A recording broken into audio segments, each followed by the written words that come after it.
জুমার দিনে আমরা সকাল সকাল গোসল করবো ইনশাআল্লাহ।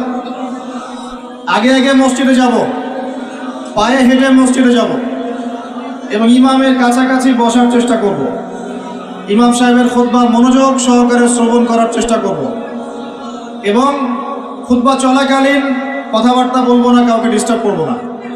ইমামের সাথে নামাজ শেষ করব। নবী সাল্লাল্লাহু আলাইহি ওয়াসাল্লাম বলেছেন, প্রত্যেক পদক্ষেপের বিনিময়ে 1 বছরের নফল রোজা, 1 বছরের নফল নামাজের নেকি হবে ইনশাআল্লাহ। পারবো ইনশাআল্লাহ।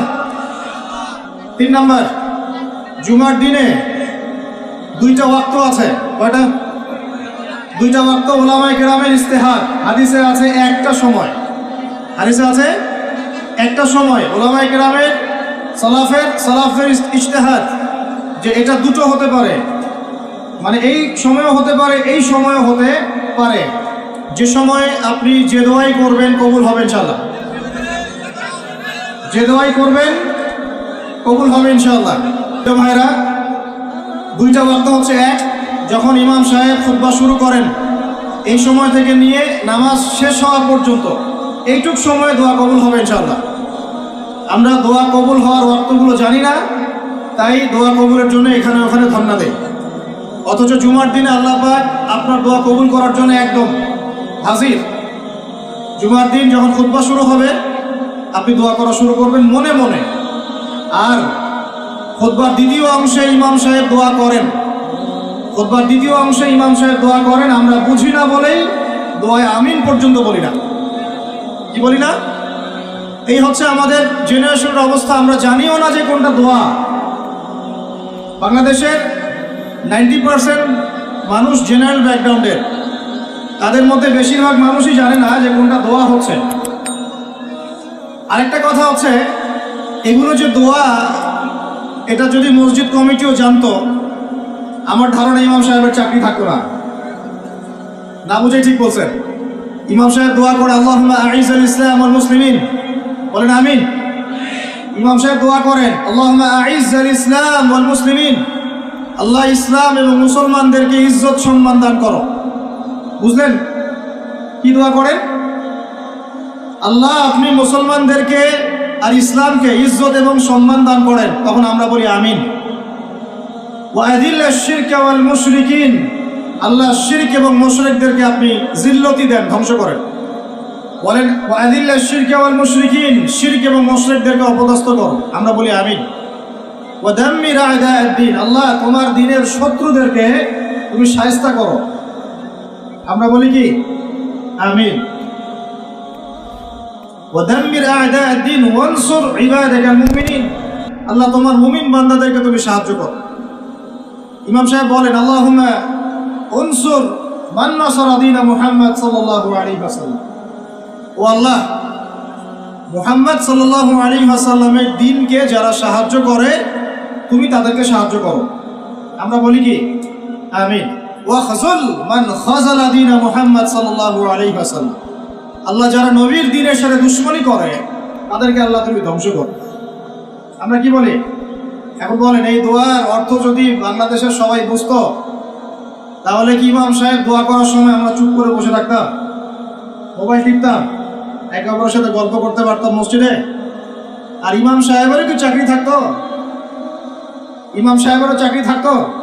উনি বলছেন আল্লাহ ইসলামের দুশমনদেরকে ধ্বংস করেন, ইসলামের দুশমনদেরকে ধ্বংস করেন। আর কমিটিতেই বসে আছে তাগুত। সে যদি জানতো যে দোয়ার অর্থ কি, তাহলে তো চাকরি থাকতো না। শোনেন, ওয়াজ নসিহত অনেক শুনবেন, শুনেছেন জীবনে। যতক্ষণ পর্যন্ত আমরা তাগুতের সাথে কুফরি করতে পারছি না আর আল্লাহর সামনে আত্মসমর্পণ করতে পারছি না, ততদিন পরিপূর্ণ মুসলমান হতে পারি নাই।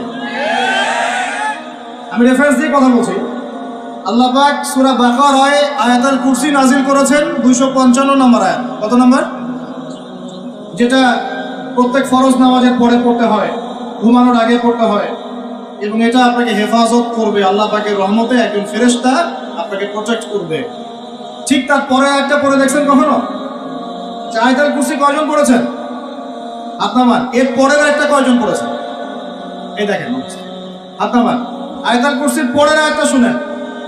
আল্লাহ পাক বলছেন بعد أعوذ بالله من الشيطان الرجيم لا إكراه في الدين দিনের মধ্যে কোনো জবরদস্তি নাই কি নাই ভাই দিনের মধ্যে কোনো জবরদস্তি নাই قد تبين الرشد من الغي মানে সত্য মিথ্যা আলো অন্ধকার হক বাতিল স্পষ্ট হয়ে গেছে যেটা হেদায়েত আর যেটা গোমরাহি এটা স্পষ্ট হয়ে গেছে স্পষ্ট হয় নাই তারপরে আল্লাহ বলেন মান ইয়াকফুর বিত-তাগুতি ওয়া ইউমিন বিল্লাহ ফাকাদ ইসতামসাকা বিল উরওয়াতিল উসকা এই আয়াতটা তো আমরা অনেকে জানি না আল্লাহ পাক বলেছেন মান ইয়াকফুর বিত-তাগুত যে বা যারা তাগুতকে অস্বীকার করলো বা তাগুতের সাথে কুফরি করলো ওয়া ইউমিন বিল্লাহ এবং আল্লাহর প্রতি ঈমান নিয়ে আসলো ফাকাদ ইসতামসাকা বিল উরওয়াতিল উসকা সে ব্যক্তি একটা শক্ত রশি আঁকড়ে ধরলো লাম ফিসামা লাহা যেটা কখনো ছিঁড়ে যাবে না ইনশাআল্লাহ তাহলে আল্লাহ পাক এই আয়াতে বলছেন আপনাকে তাগুতের সাথে কুফরি করতে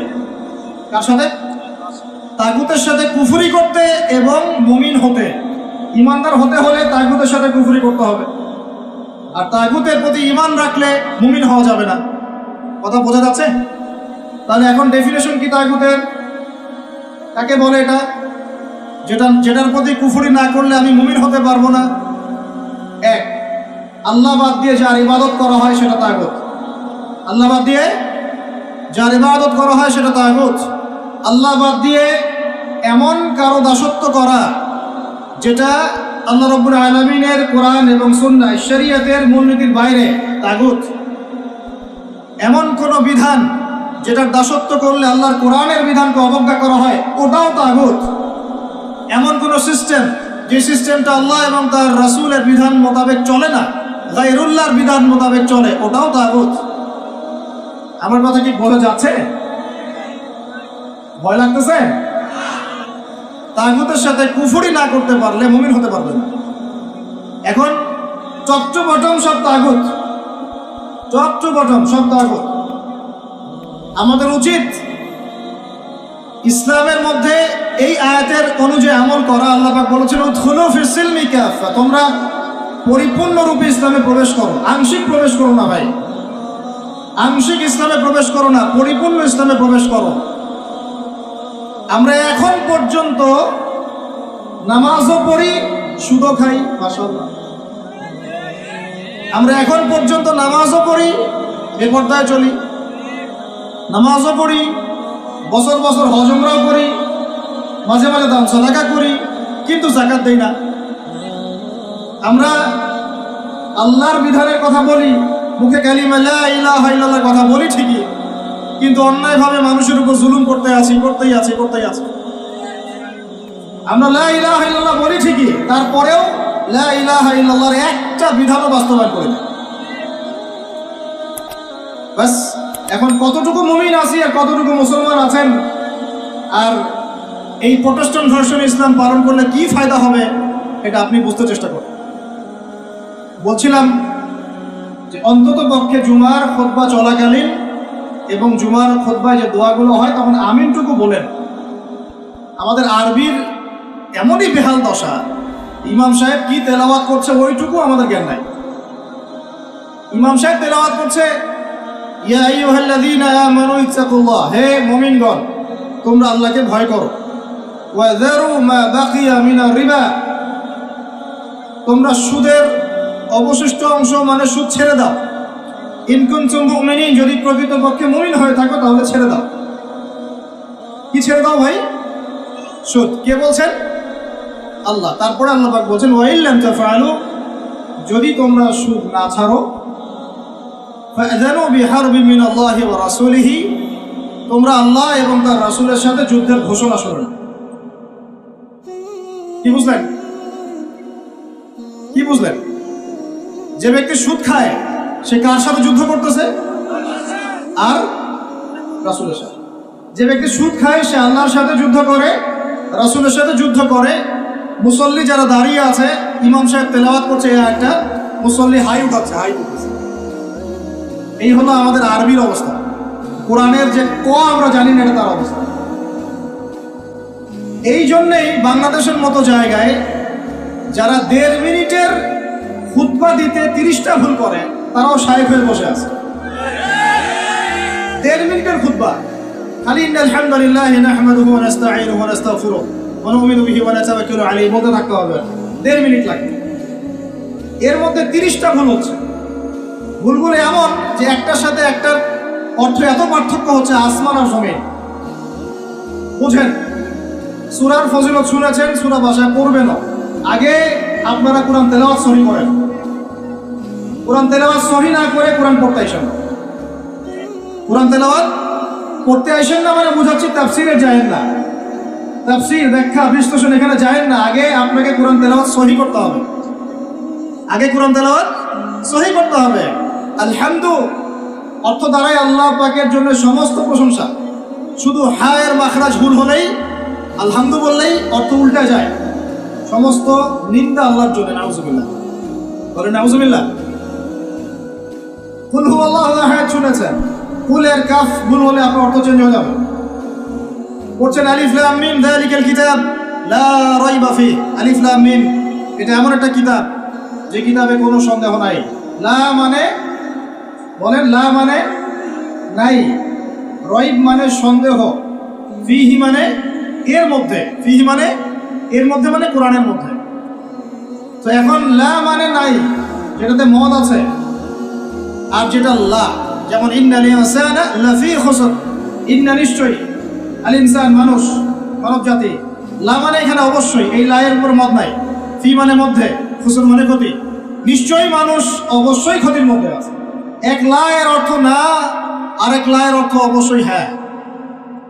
বুঝাতে পারতেছি ভাই? এক লা এর অর্থ বলেন না, আরেক লা এর অর্থ অবশ্যই হ্যাঁ। এখন আপনি যদি পড়েন যালিকাল কিতাব লা রাইবা ফিহি, কি অর্থ দাঁড়ায়? আপনি অর্থ করেন দেখি কি অর্থ দাঁড়ায়।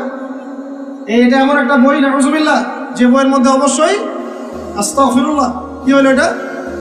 কুফর, ঈমান থেকে কুফর। কুল ইয়া আইয়ুহাল কাফিরুন, বলো হে কাফের সম্প্রদায়, লা আ'বুদু মা তা'বুদুন, আমি তার ইবাদত করি না যার ইবাদত তোমরা করো।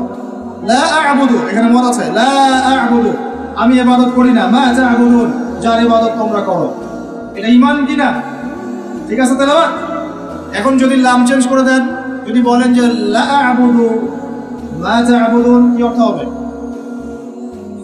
মানুষ তো বোঝেই না যে তাসাআলুনা বিহি ওয়াল আরহাম বলছে, তাসআলুনা বিহি ওয়াল আরহামের অর্থ কি পার্থক্য? বিসমিল্লাহির রহমানির রহিম বলছে কি? বিসমিল্লাহির রহমানির রহিম। আমার কথাগুলো মন দিয়ে শুনেন। ইসলাম কায়েম করতে পারবেন না যতদিন আপনি কোরআনওয়ালা হচ্ছেন না। কথা বুঝতে পারেন নাই? ইসলাম কায়েম করতে পারবেন না যতদিন কোরআনওয়ালা হচ্ছেন না। আর কোরআনওয়ালা, হাদিসওয়ালা, সুন্নতওয়ালা ততদিন হতে পারবেন না যতদিন বিশুদ্ধ করে তেলাওয়াত করা শিখছেন। আমাকে একজন সাহাবী দেখাবেন, একজন সাহাবী যিনি কোরআন তেলাওয়াত করতে পারতেন না। আছে? আছে? এমন একজন তাবিঈ দেখান যিনি কোরআন তেলাওয়াত করতে পারতেন না। এমন একজন তাবিঈ দেখান যিনি কোরআন তেলাওয়াত করতে পারতেন না। আমি আপনাকে বাংলাদেশের কয়েক কোটি মানুষ দেখাতে পারবো ইনশাআল্লাহ, যদি আমাকে অথরিটি দেওয়া হয়, যারা কোরআনের আলিফও জানে না, বাও জানে না। এখন আপনি এই জেনারেশনটাকে দিয়ে কি দিন কায়েম করতে চাচ্ছেন বাংলাদেশে? পারবেন? মনে হচ্ছে পারবেন যদি এদেরকে প্রশিক্ষিত করতে পারেন। প্রশিক্ষণটা হবে কিসের প্রশিক্ষণ? আগে ইলমের, তাজকিয়ার, ঈমানের, তারপরে দাওয়াতের, তারপর জিহাদের। কথা বোঝা যায়? আগে ইলমের, আমলের, তাজকিয়ার, দাওয়াতের, জামাআর, ইমারার, তারপরে জিহাদের, এরপরে ইকামতে দিন। আমি আস্তে আস্তে পয়েন্টে আসবো। আমার কথাগুলো মনে হয় আপনারা বুঝতে পারছেন না। বুঝতে পারছেন কি? আমি বুঝাতে চাচ্ছিলাম তেলাওয়াতে এইভাবে ভুল হয়। আর মানুষ এখন এইসব এই প্রাইমারি লেভেলের যোগ্যতা অর্জন না করেই মানুষ দিনের পথে নিজেকে দায়ী হিসাবে পরিচয় দেওয়া শুরু করছে। না, খুবই দুঃখজনক। এটা খুবই দুঃখজনক, অবমাননাকর এবং উম্মার জন্য ভয়ঙ্কর ক্ষতিকর। আর আমরা সাধারণ মানুষ অনেক সময় না বুঝে এ ধরনের মানুষকে অনেক উঁচু মর্যাদা দেওয়ার চেষ্টা করছি। না বুঝে এটা ঠিক হচ্ছে না, কারণ উপকার করতে গিয়ে ক্ষতি হয়ে যেতে পারে বেশি। জুমার দিনে দোয়াগুলো শিখেন, আরবিটুকু শিখেন, কোরআনের তাজবিদ সহকারে তেলাওয়াতটুকু শিখেন। কারা কারা তাজবিদ সহ তেলাওয়াত করতে পারেন হাত তোলেন দেখি ভাই। আচ্ছা, এখন হাত নামান। আমাকে এখন বলেন আপনারা কারা কারা যদি আগামীকাল সকালে কোরআনের জন্য জীবন দেওয়ার প্রশ্ন ওঠে কারা কারা দিবেন?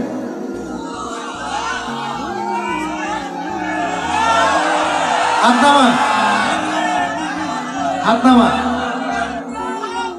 ওয়াল্লাহি আল্লাহর কসম করে বলছি আপনারা পারবেন না।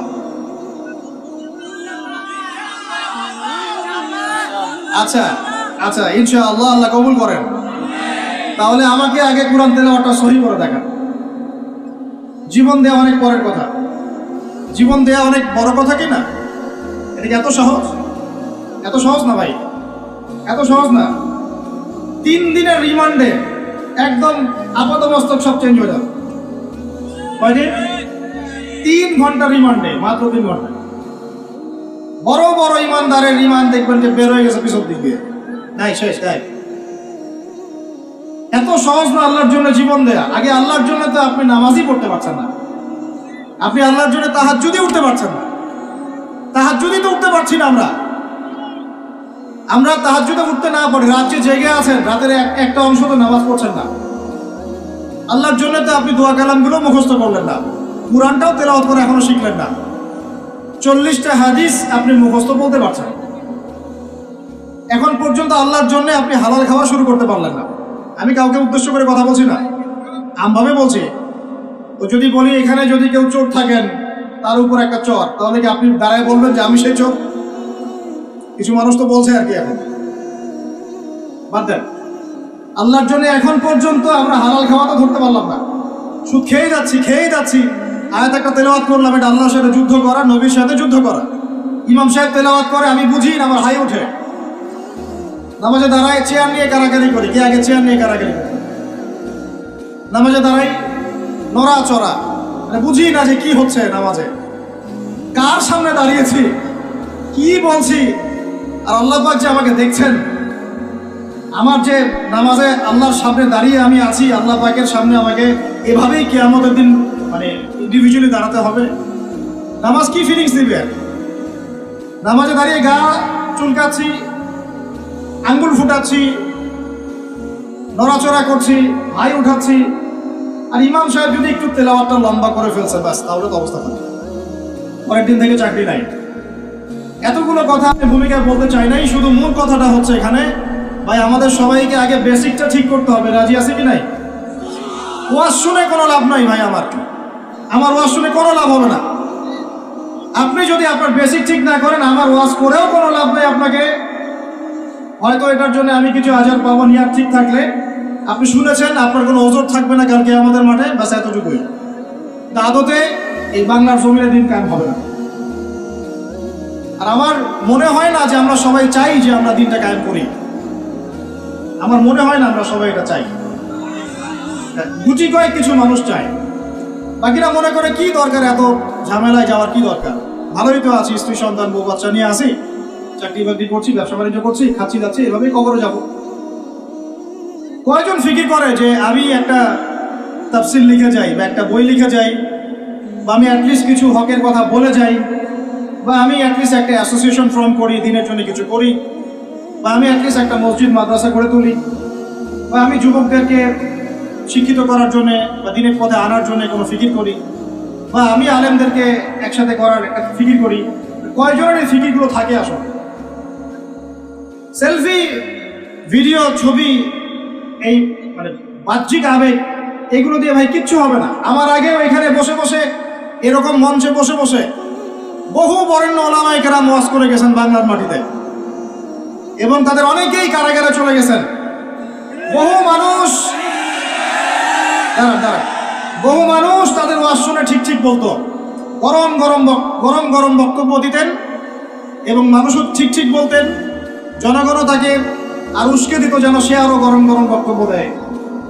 হ্যাঁ, বিশ্বাস করেন, বিগত তারা যখন নাই, বিগত 1 বছর, 2 বছর, 3 বছর, 4 বছর, 5 বছর চলে যায়, ওই ঠিক বলা জনগণ একবারও তাকে খোঁজ দিতেও যায়নি, একদিনও দেখতে যায়নি তাকে, একদিনও তার পরিবারের খবর নেয় নাই। একদিনও জানে নাই তার স্ত্রী কিভাবে রাত কাটাইছে, একদিনও তার সন্তানের খোঁজ নেয় নাই, তাকে এই বিপদ থেকে মুক্ত করার জন্য টাকা পয়সাও খরচ করে নাই, মামলা মোকদ্দমায় দৌড়াদৌড়ি করে নাই। আমরা ফ্যান্টাসিতে দিন কায়েম করতে পারবো।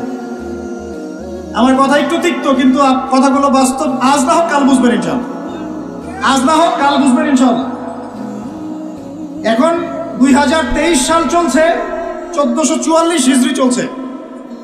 1444 মানে নবী সাল্লাল্লাহু আলাইহি ওয়াসাল্লাম 1444 বছর আগে দিন কায়েম করে চলে গেছেন পৃথিবীতে। 1444 বছর পর এসে আমরা এগুলো নিয়ে কথাবার্তা বলছি। আমরা জানি না আমাদের সামনে জাতিগতভাবে, বৈশ্বিকভাবে আর এমনিতেই ইউনিভার্সাল কতটুকু সময় বাকি আছে, আমরা এটা জানিও না। হাদিসে অনেক আগেই বলা হয়েছে যে এই 2 আঙ্গুলের ডিস্টেন্স যতটুকু, তোমরা আমার 2 আঙ্গুল দেখো, এই 2 আঙ্গুলের ডিস্টেন্স যতটুকু আমার আগমন আর কিয়ামতের দূরত্ব এতটুকু। নবীজি অনেক আগে বলেছেন যে আসর থেকে মাগরিব, সময়টার উদাহরণ মিসাল হচ্ছে আসর থেকে মাগরিব। এইভাবে দিন কায়েম হয় না। আমরা যদি দিন সত্যিকার অর্থে কায়েম করতে চাই, আগে বেসিক ঠিক করতে হবে। আজকে রাতে দোয়া কবুল হবে ইনশাআল্লাহ। এখন যেহেতু আমরা একটা জামার মধ্যে আছি, আল্লাহর ফেরেশতারা এটা ঘিরে রেখেছেন ইনশাআল্লাহ। আল্লাহ পাক অবশ্যই আমাদের কথা শুনছেন, দোয়া শুনছেন। সবাই আগে দোয়া করি, নিয়াত করি যে এই নামাজের কথাটা আপনার কানে চলে গেল, আজকের পর থেকে কোনোদিনও যেন নামাজ না ছুটে যায়। জোরে বলেন মুজাহিদদের মতো। আল্লাহ আমাদের দোয়া আপনি কবুল করুন। আমাদের কারো যেন কখনো এক ওয়াক্ত নামাজ আল্লাহ মিস না যায়, এবং নামাজে আমরা যা পড়বো তা যেন বুঝতে চেষ্টা করি। আল্লাহ পাক আমাদের সবাইকে কোরআন বিশুদ্ধ করে তেলাওয়াত করার তৌফিক দান করেন, এবং কোরআনের ভাষা আরবি শেখার তৌফিক দান করেন।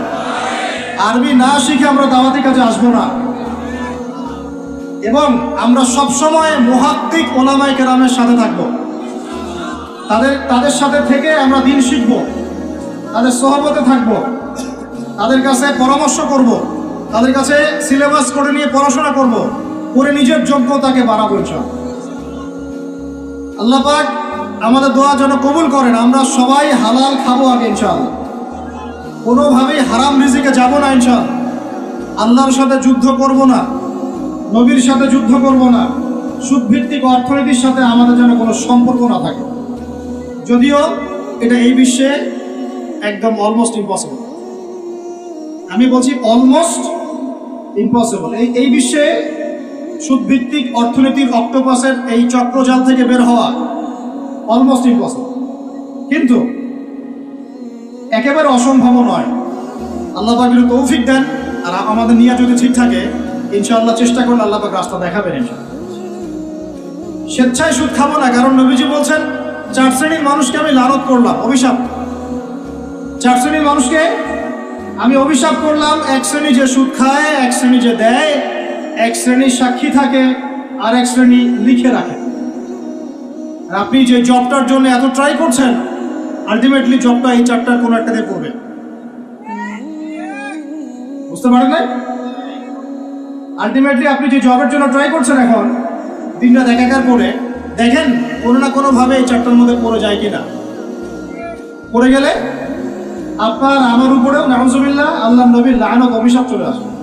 এদিকে যাচ্ছি, আল্লাহ হেফাজত করুন। আর ভয়ঙ্কর হাদিস তো অনেকদিন বলেছি, অনেকদিন শুনেছেন, আবারও শুনেন, কারণ আল্লাহ পাক সূরা আর রহমানে একই আয়াত 32 বার রিপিট করেছেন। কতবার? ফাবিআই আলাই রাব্বিকুমা তুকাযিবান। একটা আয়াত এতবার বলার কি দরকার ছিল? আল্লাহ পাক কি কোরআনের শব্দের অপচয় করেন? কোরআনে কি একটা শব্দের অপচয় আছে? জুলকারনাইন বাদশাহ বা অনেকে নবী বলেন আলাইহিস সালাম একটা কওমের কাছে গিয়েছিলেন, দেখলেন তারা সূর্যের আলো থেকে রক্ষা করার জন্য কোনো সভ্যতা ওদের কাছে নাই। ওই পুরো সভ্যতার বর্ণনা আল্লাহ পাক একটা শব্দের মতো দিয়েছেন, কাযালিকা। কাযালিক তারা এমনই ছিল, কাযালিক তারা এমনই ছিল, তা শেষ। ওইটারই তাফসীর করেছেন কত বলেন উলামায়ে কেরাম। তাহলে সেই কোরআনে আল্লাহ পাক একই আয়াত এতবার রিপিট করলেন কেন? আল্লাহ পাক আমাদেরকে তার নিয়ামতগুলো চোখে আঙ্গুল দিয়ে দেখাই দিচ্ছেন, আর কোন কোন নিয়ামত তোমরা অস্বীকার করতে চাও। ওই জন্য আবারও বলছি, সুদের কথা আগেও বলেছি, আবারও বলছি, হাদিসটা আবারও শোনেন। যে ব্যক্তি সুদ খায় সে যেন তার মায়ের সাথে জেনা করে। যে ব্যক্তি সুদ খায় সে যেন তার মাকে বিয়ে করলো। আল্লাহর কসম, আল্লাহর কসম করে বলছি। আর এই কথাগুলো বলার পিছনে আমার আল্লাহ সন্তুষ্টি ছাড়া কোনো স্বার্থ নাই। আল্লাহর কসম যে আমরা বাংলার জমিনে এই বিশ্বের চন্দ্রে দ্বারা নিয়ন্ত্রিত এই অর্থ ব্যবস্থার মধ্যে ঢুকে পড়ে আমরা প্রত্যেকটা মুসলিম কান্ট্রি, শুধু বাংলাদেশে না, প্রতিটা মুসলিম কান্ট্রিতেই এখন সুদ ভিত্তিক অর্থনীতি চলছে। এবং আল্লাহর কসম করে বলছে আমরা মুসলমান হয়েও এখনো নিজেদের মায়ের সাথে জেনা করছি না। 7টা বিয়ে জায়েজ না জায়েজ এটা নিয়ে আপনারা প্রশ্ন করেন, কারণ হচ্ছে ভাইরাল ইস্যু, মজা লাগে, উত্তর আপনিও জানেন। কিন্তু সুদ দিয়ে যে মায়ের সাথে জেনা করতেছেন এই প্রশ্ন করেন না কেন? হ্যাঁ, বিয়ে শাদী নিয়ে প্রশ্ন করেন, দিন কায়েম নিয়ে প্রশ্ন করেন না কেন? শীতের দিনে বিয়ে করতে মজা লাগে না লাগে এইসব আলোচনা হয়, আল্লাহর জমিনের দাওয়াত জিহাদ নিয়ে কথা বলেন না কেন?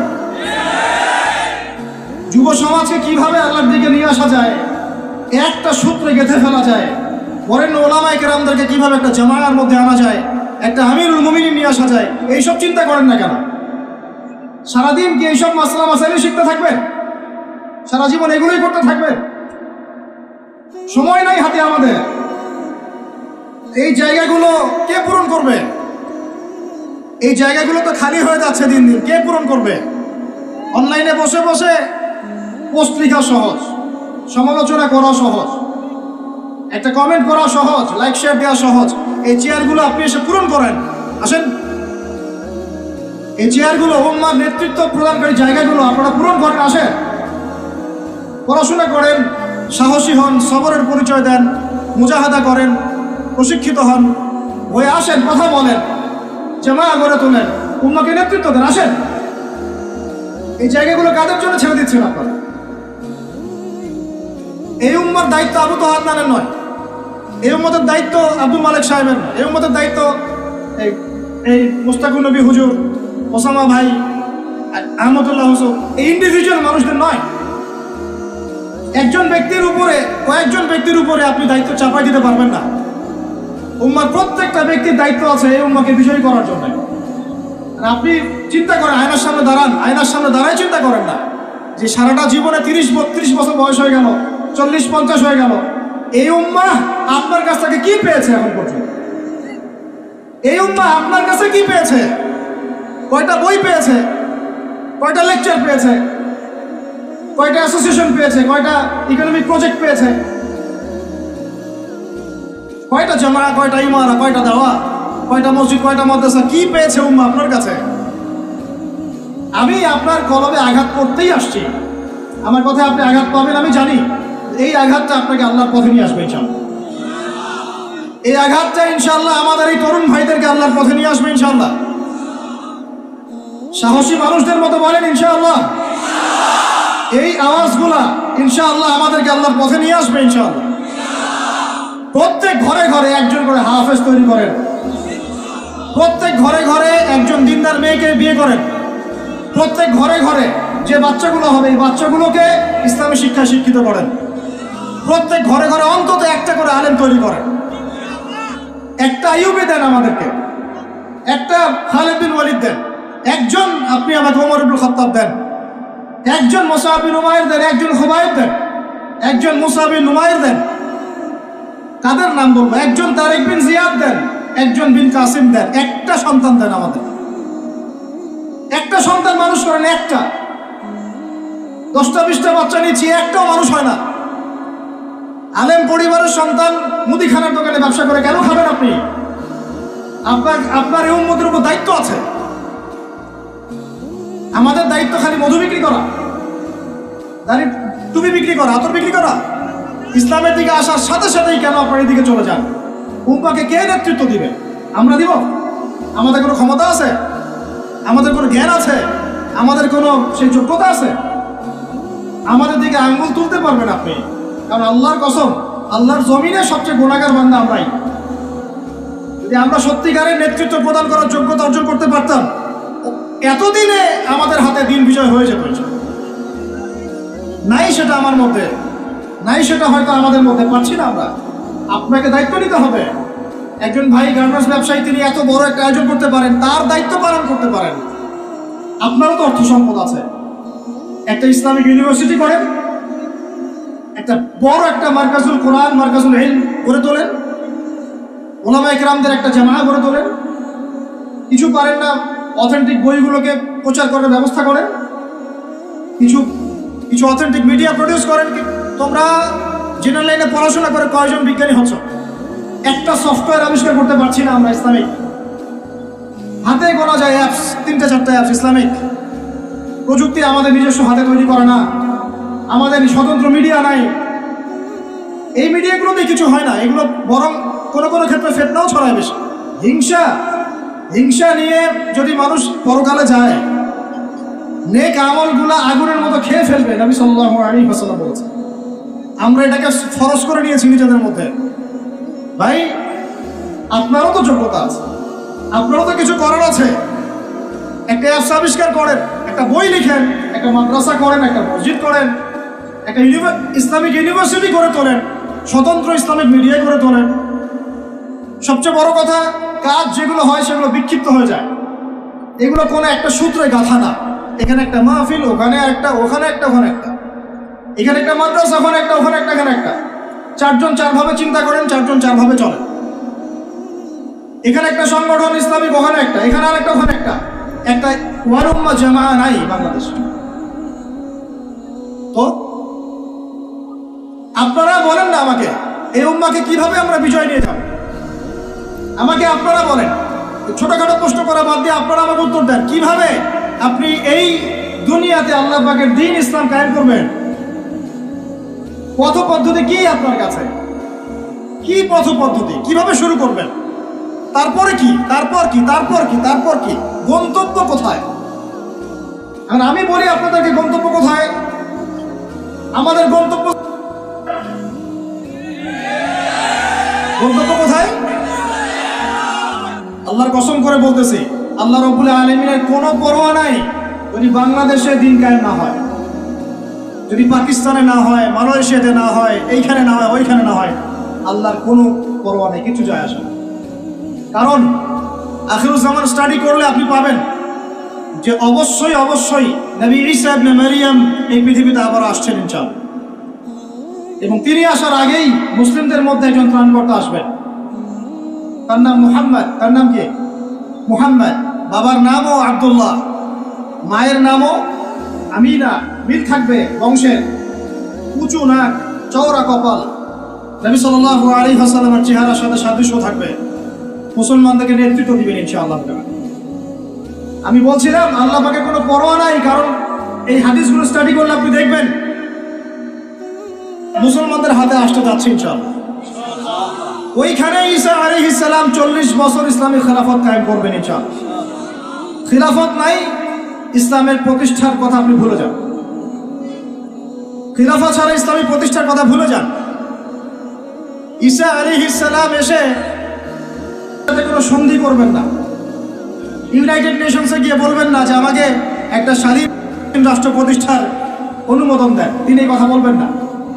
তিনি বলবেন না যে আমাকে ডলার দেন, IMF-এ গিয়ে বলবেন না আমাকে ঋণ দেন। বরং তিনি এই পুরো বৈশ্বিক কুফরি তাগুতি শক্তির গোড়ায় গিয়ে আঘাত করবেন ইনশাআল্লাহ। যতদিন পর্যন্ত এই পুরো বিশ্বে যে অ্যালায়েন্স এর পতন না হচ্ছে, ততদিন পর্যন্ত মুসলমানরা স্বাধীন হতে পারে নাই। আমরা এখন পর্যন্ত স্বাধীন হতে পারি নাই, এটাই সত্য কথা। কখন স্বাধীন হবেন আপনি? কখন এই উম্মাহ স্বাধীন হবে? যখন আপনার আমার কথায় পশ্চিমারা উঠবে বসবে, তখন। যখন আপনার আমার কথায় উঠবে আর বসবে, তখন। যখন আপনার আমার কথায় এই পুরো কুফরি তাগুতি শক্তির উঠবে বসবে, তখন বুঝবেন উম্মাহ স্বাধীন হয়েছে। স্বাধীনতা শুনছেন? বেলাল ইবনে রাবাহ স্বাধীন, যখন তাকে পিটানো হচ্ছে, সেগুলো দিয়ে বেঁধে শেষরায় টানা হচ্ছে। বেলাল ইবনে রাবাহ সেদিন স্বাধীন ছিলেন, কারণ তিনি আল্লাহ ছাড়া কারো দাসত্ব করেন। আবু জাহেলের নির্মম নির্যাতন, উমাইয়া বিন খালাফের নির্মম নির্যাতন বেলাল ইবনে রাবাহকে পরাধীন করতে পারে নাই। বেলাল স্বাধীন আঘাতের মধ্যে, সুমাইয়া স্বাধীন। সুমাইয়ার নাম শুনেছেন? আমাদের বোনরা তার নামই জানে। ওরা জানে কি প্রোডাক্ট আসলো বাজারে, কোন পার্লারে গেলে কি পাওয়া যায়, কোথায় গেলে কি হয়, কোন মার্কেটে গেলে কি পাবো। মার্কেট ভর্তি মহিলা দিয়ে, ভর্তি মহিলা দিয়ে, গার্মেন্টসও তো ভর্তি মহিলা দিয়ে। পর্দা কতটুকু মেনটেন হয় সেটাও ভাবতে হবে। জব করতে দোষ নাই, জব করতে দোষ আছে, পর্দা কতটুকু ভাবতে হবে না? আমরা যে বস্তুবাদী এটা আমাদের রাস্তাগুলোই প্রমাণ করছে। আমরা আমাদের বাড়িঘরগুলো চকচকা করছি আর সরকারের রাস্তাগুলো ভেঙে ফেলতেছে। এখন ওই রাস্তাগুলো তৈরি করে দেওয়ার দায়িত্ব আমাদের, দায়িত্ব আমাদের না? অবশ্যই আমাদের, কারণ আমরা তো খেয়ানত করলাম, সরকারি মাল দড়িয়াবে ডাল, এরকম চিন্তা করলাম। ওদিকে যেতে যাচ্ছি না। বোনরা শোনেন, ভাইরাও শোনেন, সুমাইয়া স্বাধীন। কখন স্বাধীন? যখন আবু জেহেল তাকে বলছে যে তুই এই জন্যই ইসলাম কবুল করেছিস যে মুহাম্মাদের সৌন্দর্য দেখে তুই তার প্রেমে পড়েছিস। নাউযুবিল্লাহ সাল্লাল্লাহু আলাইহি ওয়াসাল্লাম কি বলেছে বলেন? তুই মুহাম্মাদের সৌন্দর্য দেখেই মনে হয় তার প্রেমে পড়েছিস। নাউযুবিল্লাহ, আস্তাগফিরুল্লাহ। সুমাইয়া রাদিয়াল্লাহু আনহা তখন বাধা, হাত পা বাধা, হাত পা বের করার কোনো অপশন নাই, বাধা আছে। এক জটলা থুতু মুখে একত্রিত করে আবু জেহেলের মুখের উপর থু করে থুতু দিয়ে দিয়েছে। সুমাইয়াও থুতু দিয়েছিল আবু জেহেলের মুখে। এবার আবু জেহেল কি করেছে শুনেন। আবু জেহেল তার কাছে একটা বর্ষা ছিল, বর্ষা চেনা যায়, বর্ষা সামনের অংশ চোখা, এটা দিয়ে সুমাইয়া রাদিয়াল্লাহু আনহার লজ্জাস্থানে আঘাত করে তাকে শহীদ করে দিয়েছে। ব্যথা অনুভব করলেন না? আমি জানি করেন নাই, কারণ সুমাইয়া আপনার কেউ না, সুমাইয়া আপনার কেউ না, সুমাইয়া আমার বোন না, সুমাইয়া আমার স্ত্রী না, সুমাইয়া আমার মা না, সুমাইয়া আমার খালা ফুফু চাচি মেয়ে কেউ না। এই কারণে আমাদের আঘাত লাগে না। যদি আমাদের এই দেহটা যে অবশ, আমাদের উম্মার যে দেহটা যে অবশ, এটা তো বোঝা যায় চলমান বিশ্ব রাজনীতি দেখলেই। বিশ্বের যে কোনো জায়গায় মুসলিমরা আঘাত পাচ্ছে, মার খাচ্ছে, নির্যাতিত হচ্ছে, দোয়াও তো মুখ দিয়ে বেরো হয় না। তাদের স্মরণে একদিন কেউ রোজা রেখে একটু দোয়াও করে না, নামাজে একটু দোয়াও করে না, দুইটা কথাও বলে না, কোনো মানববন্ধন নাই, কোনো প্রতিবাদও নাই, কিছুই নাই। মানে পুরো দেহটাই প্যারালাইজড, শেষ, অবশ অনুভূতি। আর প্রত্যেকটা বর্ডার এক একটা অনিকেট প্রান্তর, যেখানে অনুভূতিগুলোর ব্যবচ্ছেদ করা হয়েছে, ফিলিংসগুলোকে ব্যবচ্ছেদ করে ফেলে দেওয়া হয়েছে, ফিলিংস নাই। সুমাইয়ার কথা শুনে আমাদের লাগলো না, কারণ সুমাইয়া আমার মেয়ে না, আমার মেয়ে আয়েশা তো আর না, আমার মেয়ে মারিয়াম তো আর না, আমার ছেলে ওমর উসমান তো আর না। সুমাইয়া তখন স্বাধীন, যখন তাকে বর্ষায় শহীদ করা হলো, সে স্বাধীন, জান্নাতে চলে গেল।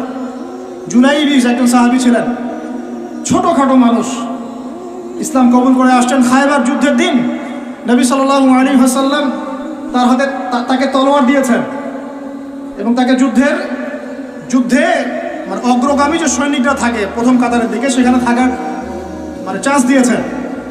তাকে মানুষ বিয়ে করতে চাইতো না, কারণ তার চেহারা সুরত খুব একটা ভালো লাগে না, বংশ নিচু, মানুষের একটা থাকে না প্রেস্টিজ ইস্যু। তার মনে কষ্ট। নবী সাল্লাল্লাহু আলাইহি ওয়াসাল্লাম একদিন প্রস্তাব পাঠালেন তাকে চিঠি দিয়ে, যে তুমি এই চিঠিটা নিয়ে অমুক গোত্রে যাও, গিয়ে বলো যে আমি বলেছি তোমাকে যেন মেয়ে দেয়। তখন তারপরেও মেয়ে দিতে চাচ্ছে না, কিন্তু সেই মেয়ে শুনেছে যে আল্লাহর নবী সুপারিশ করেছে, আমার যৌবনের উপর ধিক্কার যদি আমি এই সুপারিশ না রাখি। তিনি বললেন জুলাইবিস যেমনই হোক চেহারা, আমি তাকে বিয়ে করতে রাজি আছি। তিনি বিয়ে করলেন, সংসার হলো, শুরু হলো।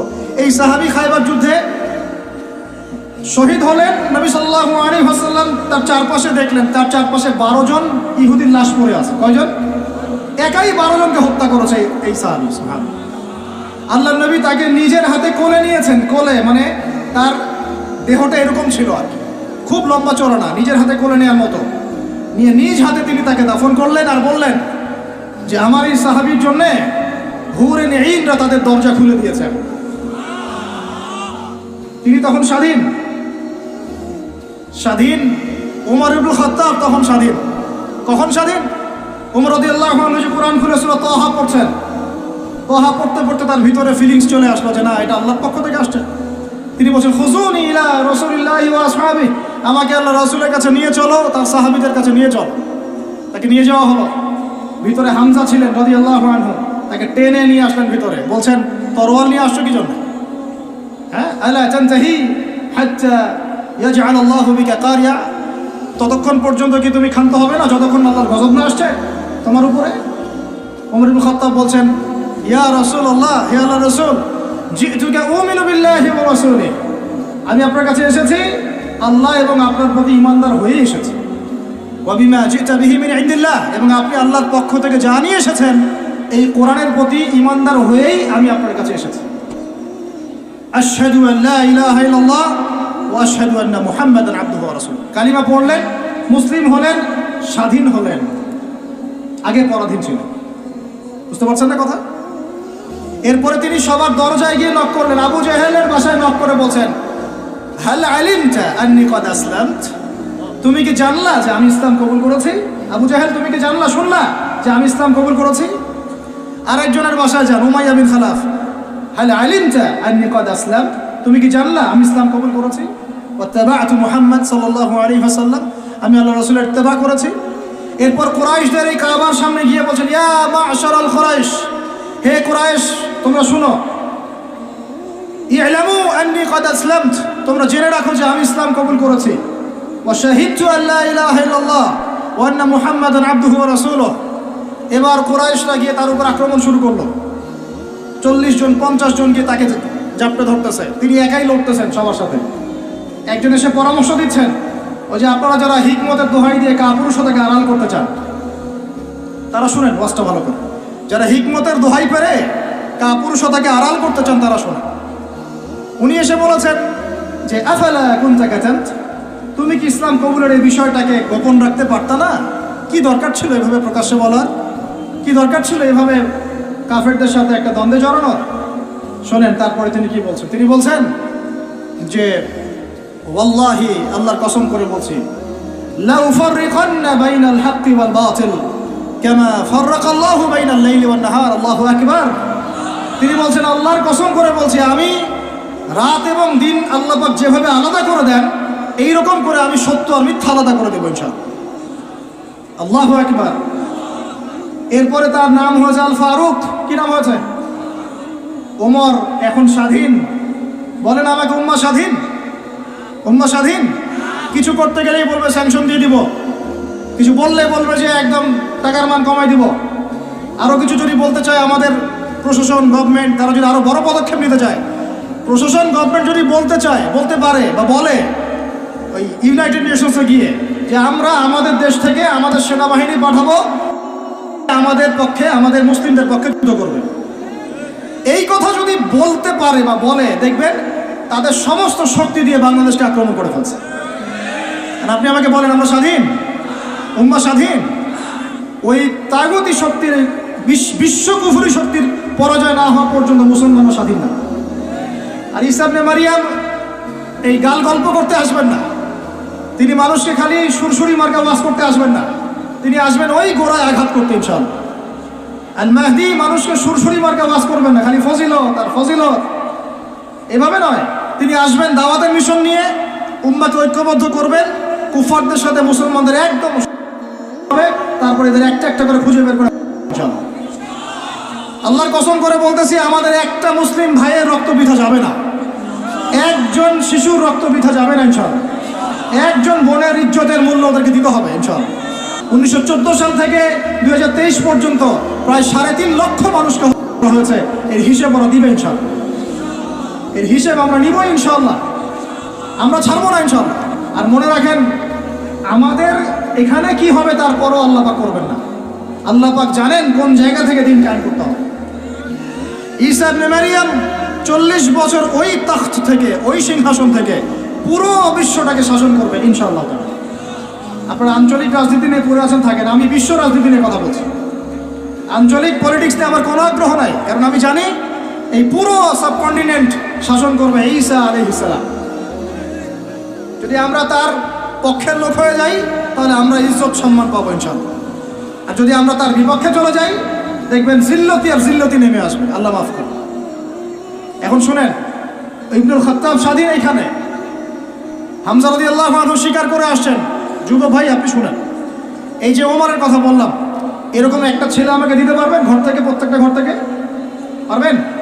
সাহস আছে খালি বলবে যে আমি রাত দিন যেমন আল্লাহ আলাদা করে দেন আমি সত্য মিথ্যা আলাদা করে দেবো, পারবে? তোমরা টিকটক চালাচ্ছ, পাবজি খেলতেছো, ফ্রি ফায়ার খেলতেছো, মেয়ে নিয়ে পড়ে আসো, তোমরা কিভাবে উম্মাকে নেতৃত্ব দিবা? নামাজ পড়তেছো না, সাপ্তাহিক সওম তো রাখো না মনে হয়, আল্লাহ ভালো জানেন। দান সদকা কতটুকু করো আল্লাহ ভালো জানেন। কুরআন তেলাওয়াত করতে শিখতেছো না, কোনো আলেমের সোহবতে যাও না। ইউটিউব, অনলাইন, ফেসবুক, ব্যাস, that's all. YouTube, online, Facebook হচ্ছে একটা ফিতনার জগৎ। আপনি বলতে পারেন যে আমার লেকচারও তো যায়, অনেক বড় বড় আলেমের লেকচারও যায়, সব মেনে নিয়েই বলছি এটা ফিতনার জগৎ। সব মেনে নিলাম, আপনার কথা মেনে নিয়েই বলতেছি ফিতনার জগৎ। কারণ এর কন্ট্রোলও কুফরের শক্তির হাতে, এর কন্ট্রোলও তাগুতি শক্তির হাতে। আপনি এটা নিয়ন্ত্রণ করেন না, এই প্রযুক্তি আপনি তৈরি করেন না। আমরা আলাদা করে কোনো মুসলিম কমিউনিটি, সোসাইটিও বিল্ড আপ করতে পারি না অনলাইনে, পেরেছি? আমাদের কোনো স্বতন্ত্র সামাজিক যোগাযোগ মাধ্যম আছে বলেন? উমর ইবনে খাত্তাবের মতো একজন স্বাধীন মানুষ দেন। হামজা রাদিয়াল্লাহু আনহু স্বাধীন কখন? আবু জেহেল আল্লাহর নবীকে একটা আঘাত করেছে, বলেন নাউজুবিল্লাহ সাল্লাল্লাহু আলাইহি ওয়াসাল্লাম। আপনারা তো জানেন তার পিঠের মধ্যে উটের নাড়ি ভুড়ি দেওয়া হয়েছে, চাপানো হয়েছে। তো এই দৃশ্য একজন দাসী দেখেছে, হামজা রাদিয়াল্লাহু আনহু স্বীকার করে আসছেন, তাকে বলছে তোমার ভাতিজাকে এইরকম আঘাত করেছে আবু জেহেল। আবু জেহেলের নাম কিন্তু আবু জেহেল না, আবু জেহেলের নাম আবুল হাকাম। সেও কিন্তু আল্লাহকে বিশ্বাস করতো। আপনারা মনে করবেন না যে সে একদম ইহুদি ছিল বা খ্রিস্টান ছিল, এমন না। সে আল্লাহকে বিশ্বাস করতো, কিন্তু আল্লাহ পাকের বিধান মানত না। এখন হামজা রাদিয়াল্লাহু আনহু বলছেন আওয়া ফাআলা যালিক, সে কি সত্যিই কাজ করেছে? হ্যাঁ, সত্যিই কাজ করেছে। আচ্ছা চলো দেখাও আবু জেহেল কোথায় আছে। তিনি ঘোড়া ছুটাই গেলেন কাবা ঘরের সামনে, গিয়ে বললেন যে তুমি আমার ভাতিজাকে গালি দিয়েছ, তুমি আমার ভাতিজাকে আঘাত করেছ, জেনে রাখো আমি আজকে থেকে আমার ভাতিজার দিনের উপর আছি। এই কথা বলার সাথে সাথে তার উপর আক্রমণের চেষ্টা করা হচ্ছিল। তিনি নিজে একটা ঘুষি দিয়ে আবু জেহেলের একটা দাঁত ফেলে দিলেন। আর দাঁত যে পড়ে গেছে কিনা সিরাতের কিতাবে এটা স্পষ্ট নাই, কিন্তু আঘাত একটা ঘুষি দিয়েছেন এটা স্পষ্ট। ঘুষি দিয়ে বলছেন রুদ্দাহা ইন ইসতাতা'তা, রুদ্দাহা ইন ইসতাতা'তা, যদি সাধ্য থাকে এই ঘুষিটা আমাকে ফেরত দিয়ে দেখা, সাধ্য থাকলে আমাকে আরেকটা আঘাত করে দেখা। আকুলু মা ইয়াকুল, আমি তাই বলি যা আমার ভাতিজা বলে। শাহিদতু আল্লা ইলাহা ইল্লাল্লাহ ওয়া আন্না মুহাম্মাদান আবদুহু ওয়া রাসূলুহু, আমি সাক্ষ্য দিচ্ছি বা দিলাম আল্লাহ ছাড়া কোনো ইলাহ নাই, মুহাম্মদ আমার ভাতিজা আল্লাহর রাসূল। তোর সাধ্য থাকলে আমাকে ঠেকা। এরকম জেনারেশন দিতে পারবেন? আপনার ছেলেটা কি এরকম? আপনার ভাইরা কি এরকম? এই আমাদের মায়েরা তাদের সন্তান কি এরকম যে মেয়েদেরকে ঘরে নিয়ে আসছেন? এই মেয়েগুলোও কি সুমাইয়ার মতো? উম্মে আমারা একজন নারী সাহাবী, উম্মে আমারা, উহুদের যুদ্ধে চতুর্দিক থেকে আল্লাহ নবীকে আক্রমণ করা হচ্ছে, তিনি একাই তীর ছুটছেন। মহিলা সাহাবী, নারী সাহাবী। আমাদের নারী মেহেদি দেয় বসে বসে, তাও বয়ফ্রেন্ডের জন্য। আমাদের নারীরা ঘরে বসে বসে মেহেদি দেয়, পার্লারে যায় বয়ফ্রেন্ডের জন্য। আর উম্মে আমারা রাদিয়াল্লাহু আনহা, তাদের মতো সাহাবীরা জীবন দেন রাসূলের জন্য। স্বাধীনতা এই যে তারা স্বাধীন, আল্লাহর দাসত্বের অধীনে তারা কাউকে পরোয়া করতেন না। তখন উম্মাহ ছিল স্বাধীন। আর কি, আর কার কয়জনের কথা বলবো আপনাদেরকে? মুসআব বিন উমাইর, বিখ্যাত সাহাবী, তরুণ সাহাবী, দায়ী মানুষ, এত দামি পারফিউম ইউজ করতেন, এটা এখনকার লাখ টাকা কোটি টাকার দাম হবে। বিত্তশালী পরিবারের, এই যে বিত্তশালী পরিবারের সন্তানরা শুনেন, আপনারা তো বাইক দাবড়ায় বেড়ান, গাড়ি ড্রাইভ করে বেড়ান, মাঝখানে অ্যাক্সিডেন্ট করে দেন, কেসও খান না, বাপের টাকা আছে পার পেয়ে যান, ইয়াবা খান, তারপরে গিয়ে মেয়ে নিয়ে ফুর্তি করেন, জেনা নিত্য নৈমিত্তিক ব্যাপার। একটা মেয়েকে পিছনে ওঠান, 7 দিন ঘোরেন, আবার চেঞ্জ করেন, 7 দিন পর আরেকটা নেন। মুসআব বিন উমাইরও ধনীর সন্তান ছিলেন, ধনীর দুলাল। যখন ইসলাম এসেছে, কুরআন এসেছে, শুনেছেন তিনি ইসলাম কবুল করেছেন। মা সম্পত্তি থেকে বঞ্চিত করেছে, তাকে চাটাইয়ের মধ্যে জড়িয়ে নিচে আগুন দেওয়া হতো, ধোঁয়া দেওয়া হতো, আযাব দেওয়া হতো পারিবারিকভাবে। তিনি যখন নবীর কাছে আসলেন, নবী তাকে বললেন, তুমি মদিনায় যাও। কোথায়? মদিনায় গিয়ে দাওয়াতি কাজ করো। মদিনায় দাওয়াতি কাজ করতে লাগলেন। তার একক দাওয়াতে মদিনার 75টা পরিবার ইসলাম কবুল করেছে। এই যে মদিনায় যে ইসলামের আপনি জয় জয়কার দেখছেন, এটা মুসআব বিন উমাইর রাদিয়াল্লাহু আনহু দাওয়াতের একটা ফসল, আল্লাহ রাসূলের দোয়া। কয়টা পরিবার? এই 75 পরিবার এসে বায়াত করলেন নবীর কাছে। তারপরে নবী হিজরত করলেন মদিনায়। এমনি এমনি হয়নি, এটা প্রেক্ষাপট। ওই মুসআব বিন উমাইর রাদিয়াল্লাহু আনহু উহুদের যুদ্ধে শহীদ হচ্ছেন, তার গায়ে তখন 50টার বেশি তরবারের আঘাত আছে। কয়টা বেশি? তার মাকবারা ওখানেই আছে, দেখে আসেন। তিনি স্বাধীন। সকালবেলা যুদ্ধ হচ্ছে। ওই সময় পৃথিবীতে যারা ওই সময় যুদ্ধ করছেন মুসলিমদের পক্ষে, আল্লাহর জমিনের মধ্যে সবচেয়ে শ্রেষ্ঠ মানুষ তারা, সবচেয়ে শ্রেষ্ঠ জীবন, শ্রেষ্ঠ মৌত। ওখানে তারা উঠবেন, তখন তাদের গা থেকে মেশকাম্বরের ঘাম ছুটতে থাকবে। মারেফত থাকলে আপনিও পাবেন, অন্তরের মধ্যে কলুষতা থাকলে আপনি পাবেন না, তো স্বাভাবিক। এখন মুসআব বিন উমাইর কি পরাধীন না স্বাধীন? বলেন, তিনি কি পরাধীন না স্বাধীন? স্বাধীন। মুসআব বিন উমাইর। আরেকজনের কথা শুনেন, বলতে থাকলে আপনাদের সারা রাত ফজর হয়ে যাবে। জাফর ইবনে আবি তালেব নাম শুনেছেন? জাফর ইবনে আবি তালেব শোনেন, এটা শোনেন। অনেকে অনেক দলিল দেয়, এই দলিলগুলো শুনেন, এগুলো শোনেন। 3টা গোত্র ছিল মদিনায়। কয়টা ভাই? একটা বনু কুরাইজা, বনু কাইনুকা, বনু নাজির। বনু কুরাইজা, বনু কাইনুকা, বনু নাজির, এই 3টা গোত্রের সাথে আমাদের চুক্তি ছিল। আমরা একটা সনদের মধ্যে ছিলাম। গাদ্দার, এরা সনদ ভঙ্গ করলো, ঠিক যেমন করে তারা এখন করছে এইভাবে। সনদ ভঙ্গ করলে বনু কাইনুকার বাজারে আমাদের এক মহিলা সাহাবী, তিনি বোন গিয়েছেন হাজতে, সোনার দোকানে। ইহুদি তাকে বলছে নিকাব খোলো, সে নিকাব খুলবে না। ইহুদি দুষ্ট, ষড়যন্ত্র করে তার কাপড়ের একটা অংশ রশি দিয়ে গিট বেঁধে দিয়েছে। আমাদের দিন ইমাম উঠতে গিয়েছেন, সদর একটু খুলে গেছে, নাউজুবিল্লাহ। চিৎকার করে উঠেছেন। পাশে ছিলেন এক আমাদের আনসারী সাহাবী, আওয়াজ শুনেছেন। সেই আওয়াজ শুনে এক মুহূর্ত দেরি করেন নাই, মদিনায় ফিরে এসে নবীর কাছে পারমিশনও চান নাই। বুঝেন, দলিল বুঝেন। তিনি এক মুহূর্ত দেরিও করেন নাই, মদিনায় ফিরে গিয়ে নবীর কাছে পারমিশনও নেন নাই। তার কাছে একটা খোলা তরোয়াল ছিল, বের করেছেন, একটা কোপ দিয়ে সাহসীদের মতো বলেন আল্লাহু আকবার। আমি দলিল দিচ্ছি আপনাকে, এই সাহাবী নবীকে গিয়ে জিজ্ঞাসা করেছেন, পরামর্শ নিয়েছেন। তার সামনে তার বোনকে এইভাবে চিজ করা হয়েছে, এক মুহূর্ত দেরি করেন নাই। এবার ওই সাহাবীর উপর আক্রমণ করে ওই সাহাবীকে শহীদ করে দিয়েছে। নাই, শেষ, উনাকে ফেলেছেন। তারপরে এই কেসটা নবীর দরবারে আসলো। নবীর দরবারে আসার পরে নবী সাল্লাল্লাহু আলাইহি ওয়াসাল্লাম সাহাবীর ব্যাপারে কোনো সমালোচনা তো করলেনই না। সাহাবী, তুমি ভুল করেছো, আমাকে জিজ্ঞেস করো নাই, আমার পরামর্শ কেন নেও না, এগুলো তো বললেনই না। বরং তার অন্যান্য সাহাবীদেরকে বললেন, সবাই যুদ্ধের বর্ম পরে বের হও, বনু কুরাইজা, বনু কাইনুকাকে আক্রমণ করতে হবে। ওই উম্মার সাথে এই উম্মার কোনো সম্পর্ক আছে? ওই আরবের সাথে এই আরবদের কোনো সম্পর্ক আছে? ওই স্বাধীনতার সাথে এখনকার এই পরাধীনতার কোনো সম্পর্ক আছে? এরপরে আপনারা ফ্যান্টাসি নিয়ে পড়ে আছেন। আল্লামা রুমি বলতেন, উনি একজন বড় সুফি মানুষ ছিলেন। উনি বলতেন যে আমি যা বুঝি আর আমি যা জানি, বুঝতে পারি, তোমাদেরকে বলে কি লাভ, তোমরা তো বুঝবা না। কে বলতেন? বড় বড় যারা আল্লাহর ওলি, তাদের কথাটা একটু এই টাইপের হয়, মনে হয় একটু অস্বাভাবিক, কিন্তু এর ভিতরে অনেক গভীরতা থাকে। আমি নিজেও এই কথা বলতেছি, আমরা যা বুঝি, যা বুঝতেছি, যা দেখতেছি, তা আপনাদেরকে বলে বুঝাতে পারবো না, বলেই বা কি লাভ, আপনি হয়তো বুঝবেন না। এই একটা ঘটনা দলিল পেলেন। আরেকটা শোনেন, আরেকটা কওম হলো বনু নাজির। রাসূলকে দাওয়াত দিয়েছে, দাওয়াত দিয়ে বলছে যে আমরা ইসলাম কবুল করবো, আসেন নেগোশিয়েট করি। নবী সাল্লাল্লাহু আলাইহি ওয়াসাল্লাম গিয়েছেন দাওয়াত দিতে বনু নাজিরের শিরির মধ্যে। এটাকে বলে দেয়াল, দেয়ালে হেলান দিয়ে আছেন।